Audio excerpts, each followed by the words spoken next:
పల్నాడు జిల్లా వినుకొండలో వైసీపీకి గట్టి షాక్ తగిలింది. వైసీపీని వీడిన 4 కౌన్సిలర్లకు ప్రభుత్వ చీఫ్ విప్ జీవి ఆంజనేయులు, మాజీ ఎమ్మెల్యే మక్కెన టీడీపీ కండువా కప్పి సాదరంగా పార్టీలోనికి ఆహ్వానించారు. అభివృద్ధి కోసం రాజకీయాలకు అతీతంగా పనిచేయాల్సిన అవసరం ఉందని చీఫ్ విప్ జీవి అన్నారు. వైసీపీ 5 ఏళ్ల పరిపాలనలో గుట్కా, గంజాయి, రౌడీయిజం తప్ప చేసింది శూన్యమని ఆరోపించారు.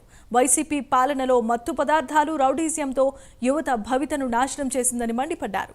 అభివృద్ధి కోసం టీడీపీలోనికి ఎవరైనా వస్తామంటే మనస్ఫూర్తిగా స్వాగతిస్తామని జీవి ఆంజనేయులు అన్నారు.